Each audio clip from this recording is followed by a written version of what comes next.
ரத்தம் சொட்ட சொட்ட மருத்துவமனையில் அரங்கேறிய கொடூரம். உடனே களம் இறங்கிய அண்ணாமலை. அண்ணாமலை பற்றி இங்க குறிப்பிட வேண்டும் என்று எண்ணம் ஏன் வந்ததுன்னு கேட்டீங்கன்னா, தமிழகத்துல மிகப்பெரிய விஷயங்கள் அரங்கேறினா மட்டும்தான் லண்டன்ல இருந்து அண்ணாமலை அவர்கள் எதிர்வினை ஆற்றுவார். இப்ப அண்ணாமலை அவர்கள் மருத்துவமனையில் நடந்த நிகழ்வுக்கு எதிர்வினை ஆற்றி இருக்கின்றார் என்றால், இங்க நடந்திருக்கக்கூடிய விஷயம் எவ்வளவு தீவிரமானது என்பதை பற்றி இங்க புரிந்து கொள்ள வேண்டும். அண்ணாமலை அவர்கள் லண்டனுக்கு படிக்க போய் எனக்கு தெரிந்து 2 விஷயங்களுக்கு மட்டும் தான் எதிர்வினை ஆற்றி இருக்கின்றார். ஒன்னு என்னன்னு கேட்டீங்கன்னா, ராகுல் காந்தி அவர்கள் மாநில மொழிகளை அழிக்கின்றார். குறிப்பாக தமிழகத்தில் இருக்கக்கூடிய தமிழ் மொழியை மோடி அவர்கள் அழிக்கின்றார். தமிழகத்துக்கு கொடுக்கப்படுகின்ற நிதியை கொடுப்பது கிடையாது. தமிழ் மக்களுக்கு எதிராக இருக்கின்றார் கலாச்சார பண்பாட்டுக்கு அப்படின்னு குற்றச்சாட்டு வைக்கின்ற பொழுது, நம்ம அண்ணாமலை அவர்கள் வந்து தமிழ்நாட்டுக்கு பாஜக என்ன பண்ணியிருக்குது என்பதை பற்றி பட்டியலிட்டார். ஏன்னா தமிழ்நாட்டு மக்களுக்கு மெனக்கிட்டு செய்யக்கூடிய மோடி மீது அவதூறு பரப்புகின்ற போது ஒரு பாஜக போராளியாக மாநில தலைவராக எதிர்வினை ஆற்றியாக வேண்டும். ஏன்னா அது தீவிர பிரச்சனை. அதனால அதற்கு எதிர்வினை ஆற்றினார். இரண்டாவது, மெட்ரோ 2ஆம் கட்ட பணிக்கு தமிழக அரசாங்கமானது நிதி கேட்டது. ஆனா நிதி கிடைக்கிற மாதிரி தெரியல. அண்ணாமலை அவர்கள் தலையிட்டு, ஏப்பா மோடி அவர்கள் ஆட்சிக்கு வந்த பிறகு இந்தியாவுடைய உள்கட்டமைப்பானது மேம்பட்டு இருக்கிறது. தமிழகத்துல மெட்ரோ பணிக்கு நீங்க எல்லாம் நிதி ஒதுக்குனீங்கன்னா தமிழகத்தினுடைய உள்கட்டமைப்பும் வந்து அதிகரிக்கும். அதனால நிதி ஒதுக்க வேண்டும் என்று 2 விஷயங்களுக்காக தான் லண்டன்ல இருந்து குரல் கொடுத்தார். மூன்றாவதாக இப்போது மருத்துவமனையில் நடந்திருக்கக்கூடிய அசம்பாவிதத்துக்காக அண்ணாமலை அவர்கள் குரல் கொடுத்திருக்கின்றார். அப்படி என்ன மருத்துவமனையில் நடந்து போச்சு அப்படின்னு தானே கேட்கறீங்க. உங்க எல்லாருக்கும் தெரியும், திமுக அரசாங்கம் வந்த பிறகு கலைஞர் பெயரால் கிண்டி கிங்ஸ் இன்ஸ்டிடியூட்ல வந்து பன்னோக்கு மருத்துவமனையை கட்டி திறந்தார்கள். அந்த பன்னோக்கு மருத்துவமனையில புற்றுநோய் மருத்துவ நிபுணராக வேலை பார்த்தவர் பாலாஜி. அவரை ஒருத்தன் இன்னைக்கு உள்ள பூந்து ஒரு 7 இடங்கள்ல குத்தி விடுகின்றான். அவரு படுகாயம் அடைந்து விடுகின்றார். இன்னைக்கு திமுக அரசாங்கம் வந்த பிறகு மருத்துவர்களுக்கு பாதுகாப்பே கிடையாது என்பது அண்ணாமலையுடைய குற்றச்சாட்டு. ஏன்னா இந்த மாதிரி மருத்துவர்கள் மீது தாக்கப்படுவது இப்பதான் முதல் முறை என்றாலே பரவாயில்லப்பா, மருத்துவர்களுக்கு பிரச்சனை இல்லாம இருந்தது, திடீர்னு ஏதோ தனிப்பட்ட விவகாரம் போல இருக்குது, அதனால தாக்குதல் நடந்திருக்குது அப்படின்னு விட்டுட்டு போலாம். ஆனா திமுக அரசாங்கம் வந்த பிறகு பல முறை இது மாதிரி நடந்திருக்குது. நெல்லையில நடந்திருக்கிறது, பயிற்சி மருத்துவர் மீது தாக்குதல் தொடுத்திருக்கிறாங்க. வேலூர்ல பயிற்சி மாணவர்கள் மீது தாக்குதல் தொடுத்திருக்கிறாங்க. நவம்பர் 5ஆம் தேதி இஎஸ்ஐ மருத்துவமனையில் இருக்கக்கூடிய மருத்துவரே வந்து பாத்தீங்கன்னா தாக்கி இருக்கிறாங்க. இப்படி ஏகப்பட்ட முறை வந்து திமுக ஆட்சி வந்த பிறகு மருத்துவர்கள் தாக்குதலுக்கு உள்ளாகி இருக்கின்றார்கள். அது தனிப்பட்ட காரணங்களாக இருக்கலாம், குண்டர்களுடைய தாக்குதலாக இருக்கலாம். ஆனா மொத்தத்தையும் தொகுத்து பார்க்கின்ற போது மருத்துவர்களுக்கு பாதுகாப்பு இல்லை என்பது உறுதியாகிறதா இல்லையா? அதனால தான் இன்னைக்கு மருத்துவர்கள் ஒட்டுமொத்த பேரும் வேலை நிறுத்தத்தில் ஈடுபட்டு இருக்கின்றார்கள். மருத்துவரை குத்திட்டாங்க அப்படின்னு சொல்லும் பொழுது ஏதோ சாதாரணமா குத்திட்டான் அப்படின்லாம் கிடையாதுங்க. தலையில 2 இடத்துல குத்தி இருக்கிறான், காதுல ஒரு இடத்துல குத்தி இருக்கிறான், முதுகுல 2 இடத்துல குத்தி இருக்கிறான். இப்படி ஏகப்பட்ட இடத்துல குத்தி விட்டு இருப்பதனால அவருக்கு தையல் போடப்பட்டிருக்குது.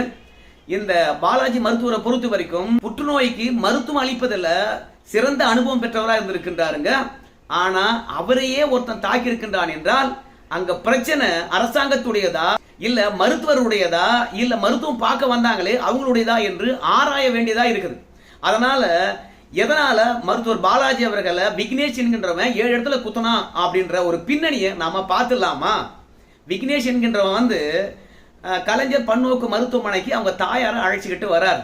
எதுக்குன்னு கேட்கும்போது அவங்க தாயாருக்கு புற்றுநோய் இருக்கிறது, அந்த புற்றுநோயை குணப்படுத்த முடியுமா என்று வந்து பார்க்கறான். அதுக்கு ஏற்ற மாதிரியும் பாலாஜி அவர்கள் பரிசோதித்து பார்க்கின்றார். நீண்ட நாள் மருத்துவம் எடுத்துக்கொள்ள வேண்டும் என்று அறிவுறுத்தப்படுகின்றார்கள். அதனால ஒரு 6 மாத காலம் பன்னோக்கு மருத்துவமனையிலே தங்கி மருத்துவம் பார்த்துக் கொள்கின்றார்கள். ஆனா ஆரம்ப காலகட்டத்தில் பாலாஜி அவர்கள் இந்த விக்னேஷுடைய தாயாருக்கு மருத்துவ சிகிச்சை சிறப்பாக அளித்தாலும் போக போக ஏனோ தானோ என்று நடந்து கொண்டிருக்கின்றார் என்பது விக்னேஷுடைய தாயாருடைய குற்றச்சாட்டா இருக்குது. இந்த மருத்துவரை குத்தனாம்பாரு விக்னேஷ், அவனுடைய குற்றச்சாட்டா இருக்குது. ஒரு மருத்துவர் இடத்துல எதற்காக வரும்? மருத்துவர் என்ன சொல்றாரோ அதெல்லாம் நம்ம செய்யறோம். ஆனா மருத்துவர் அவர்கள் சொன்னதை அவரே கடைபிடிக்கிறாரா? அதனால என் தாயாருக்கு சரியா மருத்துவம் பார்க்கல, அதனால தான் என்னுடைய தாயாருடைய நோயானது தீவிரமடைந்திருக்குது, இப்ப அவங்க இறந்து விட போறாங்க, அதுக்கெல்லாம் காரணம் இந்த பாலாஜி மருத்துவர் தான் அப்படின்னு நினைச்சுக்கிட்டு தான் இன்னைக்கு மருத்துவரை வந்து சதுக்கு சதுக்குன்னு ஒரு 7 இடத்துல குத்தி இருக்கிறாம்பா. இங்க தாயார் ரொம்ப மோசமடைந்த பிறகு ஒரு தனியார் மருத்துவமனைக்கு அழைச்சிக்கிட்டு போயிட்டு எங்க தாயாருக்கு எதற்கு நோய் தீவிரமடைந்தது, நாங்க தான் அரசு மருத்துவமனையில் போய் பார்த்தோமே அப்படின்னு சொல்லிட்டு செக் பண்ணுகின்ற பொழுது அந்த மருத்துவர் இந்தந்த விஷயங்களை கவனிக்க தவறிவிட்டாரு, உங்களுக்கு இந்த விஷயத்த சொல்ல தவறிட்டாரு அப்படின்னு சொல்லிட்டு ஏதோதோ விஷயங்களை தனியார் மருத்துவமனையில இந்த பாலாஜி மருத்துவர் சரியா மருத்துவம் பார்க்கல அப்படின்ற விஷயத்தை எடுத்து சொல்லிட்டாங்க போல இருக்குது. சரி, தெரியாதவங்க போயிருக்காங்க, மருத்துவருக்கு எல்லாம் தெரியும், ஆனா தெரிஞ்சிருந்தும் சொல்லல பாத்தியா அப்படின்னு சொல்லிவிட்டு தான் ஆத்திரப்பட்டு வந்து இன்னைக்கு பாலாஜியை குத்திட்டு இருக்கிறாங்க. இப்ப எல்லாருக்கும் ஒரு சந்தேகம், என்னடா இது பெரிய பன்னோக்கு மருத்துவமனை, எவ்வளவோ பாதுகாப்பு வசதிகள் இருக்கும், அப்படி இருந்தாலும் வெளியிலிருந்து ஒருத்த ஆயுதம் எடுத்து வந்து அதுலயும் இந்த பாலாஜி அவர்களை பொறுத்த வரைக்கும் இந்த புற்றுநோய் விஷயத்துல சீனியர் அனுபவம் வாய்ந்தவர், அந்த டிபார்ட்மெண்ட்டுக்கு அவர் தான் HOD, அவரை தனி அறையில பார்த்து குத்திருக்கின்றார் என்றால் அங்க இருக்கக்கூடிய பாதுகாப்பு அதிகாரிகள் என்ன பண்ணாங்க அப்படின்ற கேள்வி எழும் இல்லையா? அதுக்கு அங்க இருக்கக்கூடிய மருத்துவர்களா இருந்தாலும் சரி, பாதுகாப்பு அதிகாரிகளா இருந்தாலும் சரி, என்ன சொல்றாங்க அப்படின்னு பார்க்கும் பொழுது இந்த விக்னேஷ் அவர்கள் 6 மாத காலம் அவங்க தாயாருக்கு கார்டியனாக இங்கேயே இருந்து வேலை பார்த்தான் இல்லையா? அதனால அடிக்கடி வர்றது போறதுமா இருப்பதனால இவன் மீது எந்த விதமான சந்தேகமும் படல மருத்துவ ஊழியர்கள். அதனால ஆயுதமும் சின்னதா பாக்கெட்ல வைக்கிற மாதிரி கத்தியாக இருப்பதனால சரி, வழக்கமாக புற்றுநோய் மருத்துவ தானே பார்ப்பாங்க, அதனால அந்த மாதிரி தான் பார்க்கறான் அப்படின்றதுனாலையும், இரண்டாவது மருத்துவரை பார்க்கறதா இருந்தா OB சீட்டு வாங்குவாங்க இல்லையா? அதனால OB சீட்டு ஏற்கனவே வாங்கியிருப்பதனால ஏற்கனவே மருத்துவரை போய் கன்சல்ட் பண்ற மாதிரி இன்னைக்கும் போறான் அப்படின்னு சொல்லிட்டு எல்லாரும் விட்டுட்டாங்களாம். ஆனா அங்க போனவன் கதவை சாத்திக்கிட்டு என்ன வாக்குவாதம் நடந்ததோ தெரியல, 7 முறை குத்திட்டு இருக்காங்க. இந்த விக்னேஷுடைய தாயாரை பொறுத்த வரைக்கும் உங்க பையன் இந்த மாதிரி மருத்துவர் பண்ணிட்டாங்க அப்படின்னு சொல்லும் பொழுது அவங்க தாயார், அந்த மருத்துவர் சரியா மருத்துவம் அளிக்கல, எனக்கு மட்டும் சாவறதுக்குள்ள ஒரு வாய்ப்பு கிடைச்சா அந்த மருத்துவரை ஓங்கி 2 அறை அரைப்பேன், என்ன மருத்துவம் பார்த்தான் அப்படின்னு சொல்லிவிட்டு என் உடல்நிலை இந்த அளவுக்கு மோசமடைந்ததுக்கு அவன் தான் காரணம். எங்க பையன் ஏற்கனவே வந்து அந்த மருத்துவர் என்னிடத்துல நடந்து கொண்ட மருத்துவ சிகிச்சை முறை சரியில்லை என்ற விஷயத்தை அறிந்து விட்டு வாமா அவனை போய் 4 கேள்வி கேட்டு வரலாம், இல்ல 4 அறை அரைஞ்சிட்டு வரலாம் அப்படின்னு எங்க பெரிய பையன் என்ன அழைச்சான். வேணாடா, பொது இடத்துல போய் டாக்டர்லாம் அடிக்க கூடாது, அவன் தான் வந்து நம்மளை சீரழிச்சிட்டான், எப்படியாவது போறான் அப்படின்னு சொல்லிட்டு நான் தான் பெரிய பையனை தடுத்து நிறுத்தினேன். அம்மா, நமக்கு இழைத்த கொடுமைகளை வேற யாருக்கும் இழைக்க கூடாது, அவனுக்கு பாடம் புகட்டணும் அப்படின்னு எங்க பெரிய பையன் கூப்பிட்டான். ஒருவேளை இதெல்லாம் கேட்ட பிறகு என் பையன் போய் சின்ன பையன் போய் பண்ணிட்டானோ என்ற ஒரு எண்ணம் இருக்குது. நான் போய் என் பையனை அவனை கூத்துடா வெட்டுடா கொலை பண்றான்னு சொல்லுவனா? சொல்ல மாட்டேன். சோ எங்க தாயாருக்கு இப்படி ஆகி போச்சு என்ற ஆதங்கத்துல செஞ்சிட்டு இருக்கிறான், ஆனா அந்த மருத்துவர் சரியானவர் கிடையாது அப்படின்னு வந்து அவங்க தாயார் பேட்டி அளிக்கிறாங்க. அந்த மருத்துவர் ஏற்கனவே இதய பிரச்சனை கொண்டவரான், அதனால ஹார்ட் ஆபரேஷன் பண்ணியிருக்கிறாங்க. அது மட்டும் இல்ல, அவருடைய இதயம் இயங்குவதற்கு பேஸ் மேக்கரும் பொருத்தப்பட்டிருக்கிறதா. ரத்த ஓட்டம் எந்த விதத்திலும் தடைபடக்கூடாது என்பதனால அசிட்டோன் மாத்திரையும் அவர் எடுத்துக்கொள்வாராம். ஏன்னா ரத்தம் வந்து கட்டியா இருக்கக்கூடாது, நீர்மமா இருக்கணும் என்பதற்காக மாத்திரை எடுத்துக்கொள்வாராம். அதனால இந்த விக்னேஷ் போயிட்டு அந்த டாக்டரை குத்துனதுனால ரத்தமானது அதிகமாக வெளியேறி இருக்கிறது. ஏன்னா ரத்தம் உறைதல் சீக்கிரமா ஏற்படாதான் இந்த அசிட்டோன் மாத்திரை எடுத்துக்கொண்டதுனால. அதனால ஏகப்பட்ட பிளட் ஆனது லாஸ் ஆயிருக்குது. ஆனா மருத்துவமனையிலே இது நடந்ததுனால கதவு பூட்டப்பட்டு இருந்தாலும் அந்த கதவை உடைச்சி அவரை காப்பாற்றி கொண்டு போய் ஆபரேஷன் செய்து எல்லா விதங்களிலும் அவரை குணப்படைகிற அளவுக்கு மருத்துவம் பார்த்திருக்கிறாங்க. அவரும் நாம வீடியோ எடுக்கின்ற பொழுது நல்ல நிலையில் தான் இருக்கிறாரு. அதிமுகவுடைய முன்னாள் மருத்துவத்துறை அமைச்சர் MR விஜயபாஸ்கரா இல்ல C விஜயபாஸ்கர் போயிட்டு சந்தித்து எப்படி இருக்கு உடம்பு அப்படின்னு கேட்டிருக்கிறாருங்க. சோ மருத்துவரை பொறுத்த வரைக்கும் ஸ்டேபிளா நல்லா தான் இருக்கிறாரு. ஆனா அந்த மருத்துவர் அவர்கள் பூரணமா குணமாயி வந்த பிறகுதான் இந்த குத்துனாம்பர் அவனுக்கும் மருத்துவருக்கும் என்ன வாக்குவாதம் நடந்தது அப்படின்ற விஷயமும் தெரியும். அதே மாதிரி அவங்க தாயாருக்கு என்ன மாதிரி ட்ரீட்மெண்ட் கொடுத்தீங்க, உங்களால தான் அந்த தாயாருடைய உடல்நிலை மோசமாச்சா, எல்லா விஷயத்தையும் மருத்துவர் வெளிவந்த பிறகுதான் தெரியும் அப்படின்னு சொல்லியிருக்கிறாங்க. அது மட்டும் இல்ல, மருத்துவர்களை பொறுத்த வரைக்கும் மருத்துவர்களுக்கு பாதுகாப்பு இல்லை என்று போராட்டத்தில் குதித்திருக்கின்றார்கள்.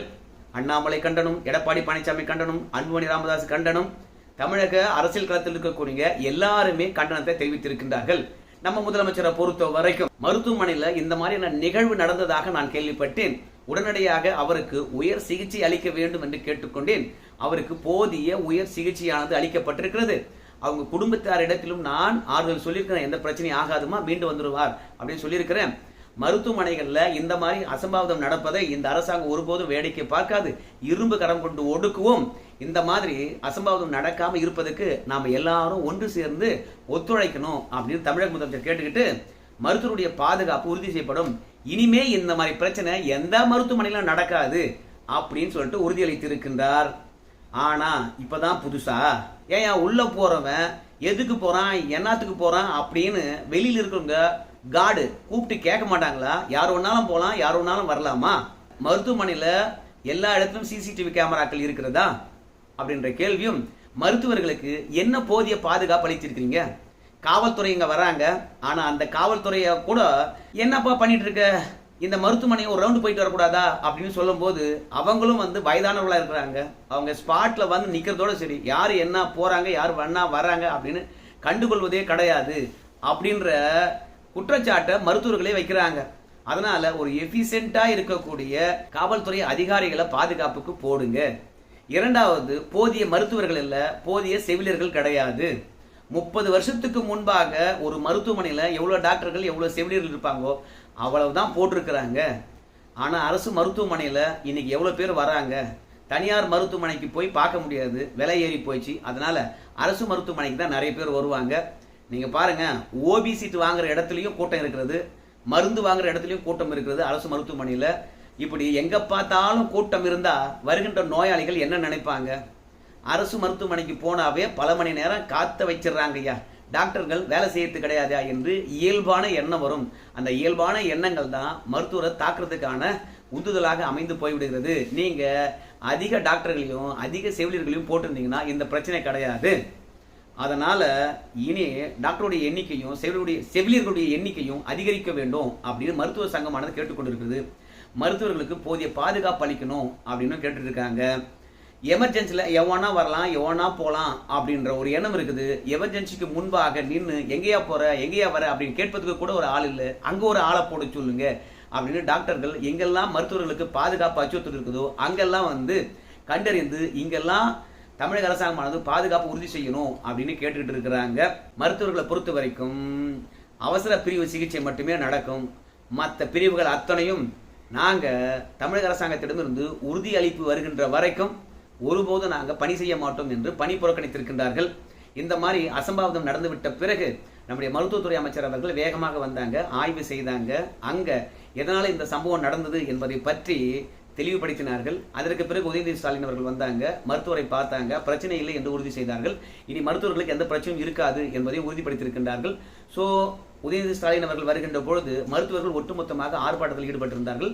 அப்படி ஆர்ப்பாட்டத்தில் ஈடுபட்டு கொண்டு இருக்கின்ற போது நம்ம உதயநிதி ஸ்டாலின் அவருடைய காரு முற்றுகையிடப்பட்டது. பிறகு அங்க இருக்கக்கூடிய காவல்துறையினர் முற்றுகையிட்ட மருத்துவர்களை விலக்கிவிட்டு நம்ம உதயநிதி ஸ்டாலின் அவர்களை வழி அனுப்பி வைத்தார்கள். சோ இன்னைக்கு அனைத்து துறையும் பாத்தீங்கன்னா திமுக அரசாங்கத்தினால கைவிடப்பட்டு பாதுகாப்பற்ற சூழ்நிலை தான் இருக்கிறது. நீங்க தமிழகத்துல எந்த துறையா இருந்தாலும் எடுத்துக்கங்க, அந்த துறையில இந்த மாதிரி தாக்குதல் நடக்கல அப்படின்னு யாராவது உறுதிப்படுத்த முடியுமா அப்படின்னு சொல்லிட்டு இன்னைக்கு பாஜகவில் இருந்தும் அதே மாதிரி பாமகவில் இருந்தும் குரல் எழுப்பி இருக்கின்றார்கள். இது தொடர்ந்தால் மிகப்பெரிய போராட்டம் வெடிக்கும் என்று சொல்லியிருக்கிறாங்கப்பா. என்னை பொறுத்த வரைக்கும் இது மருத்துவருக்கும் எவன் தாக்குதல் நடத்தினானோ அவங்க 2 பேருக்கும் இடையில் இருக்கக்கூடிய தனிப்பட்ட விஷயமாக இருந்தாலும், ஆனா மருத்துவமனையில பாதுகாப்பு இல்லை என்பது மட்டும் உறுதியாகிறது. தனிப்பட்ட விஷயங்களா இருந்தா வெளியே எப்ப டாக்டர் வரான்னு பாரு, அப்ப வச்சு செய்யறேன் அப்படின்னு சொல்லிட்டு வெளியில வந்த பிறகு தாக்கியிருப்பான். ஆனா மருத்துவமனையில எங்க எவன் போனாலும் கேட்பார் இல்ல, எங்க வேணாலும் வச்சு செய்யலாம் என்பதனால தான் தமிழ்நாட்டில் பல மருத்துவமனைகளை மருத்துவர்களும் செவிலியர்களும் தாக்கப்படுகின்றார்கள் என்ற குற்றச்சாட்டு இருக்குது. உரிய நடவடிக்கை எடுக்கவில்லை என்றால் களத்தில் குதிப்போம் என்று எதிர்க்கட்சிகள் போராட்டத்தை அறிவித்திருக்கின்றன. இது என்ன மேற்கு வங்காளமா? முடிவு கிடைக்கின்ற வரைக்கும் எதிர்க்கட்சிகள் போராடுவதற்கோ இல்ல இந்த மாதிரி ஒரு மருத்துவருக்கு மிகப்பெரிய சம்பவம் நடந்து போய்விட்டதே, அதனால மருத்துவர்கள் தான் கடவுளுக்கு அடுத்தது மனிதர்கள் நம்பக்கூடிய ஒரு தெய்வமா இருக்கிறாங்க, அவங்களுக்கு பாதுகாப்பு கிடைக்கிற வரைக்கும் நாம மருத்துவர்கள் பக்கம் நிக்கணும் அப்படின்னு சொல்லிட்டு ஊடகம் தான் நிக்க போதான். எதிர்க்கட்சிகளும் தொடர் போராட்டத்தை முன்னெடுக்க போவதில்லை, மருத்துவர்களும் தொடர் போராட்டத்தை முன்னெடுக்க போவதில்லை, ஊடகங்களும் மருத்துவருடைய பாதுகாப்பு உறுதி செய்யும் விதமாக பேச போறது கிடையாது. இதை மறைப்பதற்கு வேற ஒன்றை திசை திருப்பி விட்டு அப்படியே மறந்து போய்விடுவார்கள். ஆனால் மருத்துவர்கள் காலவரையற்ற வேலை நிறுத்தம் என்று அறிவித்ததை நான் பார்த்தேன். ஆனால் இந்த வீடியோ உங்ககிட்ட சேர்ற வரைக்கும் அந்த வேலை நிறுத்தம் நீடிக்குமா என்பது பற்றி தெரியாது. அந்த அளவுக்கு திசை திருப்புவதற்கு ஊடகங்களுக்கு பயிற்சி கொடுக்கப்பட்டிருக்கிறது. இப்போதே இர்ஃபான் விஷயமானது சமூக வலைதளத்தில் உச்சம் தொட்டு இருக்குது. அதனால 10ஓடு 11ஆக இது கடந்து போய்விடும் என்பதில் மாற்று கருத்து கிடையாது. அங்க கடிச்சு இங்க கடிச்சு கடைசியில் டாக்டருக்கே பெரிய பிரச்சனை. அதனால தான் அண்ணாமலை அவர்கள் தமிழ்நாடு அரசியல் தொடர்பாக எதிர்வினை எப்போதும் ஆற்ற மாட்டார். ஆனால் மருத்துவருக்கு இந்த மாதிரி விஷயம் நடந்து போய்விட்டதே, ரத்தம் சொட்ட சொட்ட மருத்துவர் மருத்துவமனையில் தாக்கப்பட்டு இன்னைக்கு படுகாயமடைந்திருக்கின்றாரே என்று நினைத்த பிறகு தன்னுடைய கண்டனத்தை வலிமையாக பதிவு செய்திருக்கின்றார். ஸோ பொறுத்து பார்க்கலாம் என்ன நடக்கப் போகுது என்று. மருத்துவர்களுடைய போராட்டம் தொடர்கிறதா இல்லை முடிவுக்கு வந்து விடுதா என்று. நன்றி நண்பர்களே.